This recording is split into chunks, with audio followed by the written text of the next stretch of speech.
Sir एक बात बताओ, एब्सोल्यूट रिटर्न्स एंड सीएजीआर में डिफरेंस क्या होता है? अच्छा, तो इसको एग्जाम्पल से समझने की कोशिश करते हैं। लेट्स से दो इन्वेस्टर्स हैं, investor A and investor B. दोनों के दोनों 100 रुपीज इन्वेस्ट करते हैं एंड कुछ टाइम बाद दोनों की इन्वेस्टमेंट वैल्यू 200 रुपये हो जाती है। तो आप मुझे बताओ इस पे इनको कितना रिटर्न आया? 100 रुपीज का रिटर्न मतलब 100%। ओके, नाउ टेल मी इनमें से बेटर इन्वेस्टर कौन था?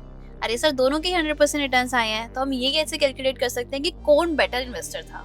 Okay, if I tell you कि इन्वेस्टर ए ने अपने 100 के 200 किए हैं 3 सालों में, वहीं पे इन्वेस्टर बी ने अपने 100 के 200 किए हैं 5 सालों में, अब बताओ। इन्वेस्टर ए, क्योंकि इन्वेस्टर ए ने कम टाइम में ज्यादा रिटर्न्स दिए हैं। एग्जैक्टली, यही डिफरेंस होता है एब्सोल्यूट रिटर्न्स और सीएजीआर में। एब्सोल्यूट रिटर्न्स कभी भी टाइम को कंसीडर नहीं करते, वो सिर्फ ये देखते हैं कि आपने कितना पैसा इन्वेस्ट किया, उस पे आपको कितना रिटर्न मिला, कितने टाइम में मिला उसका कंसीडरेशन है ही नहीं।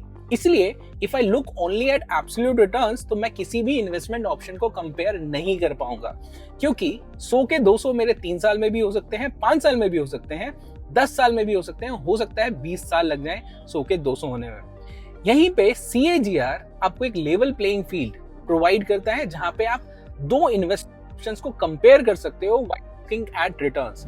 अगर 100 के 2 मेरे 3 साल में होते हैं तो मेरा सीएजीआर बनता है 26% का, वहीं के 100 के 200 अगर 5 साल में होते हैं तो सीएजीआर बनता है 15%। And looking at that I can easily से कि इन्वेस्टर ए ने पैसा बेटर तरीके से ग्रो किया, and that is why CAGR is a far better option to compare two investment options when you are looking at investments.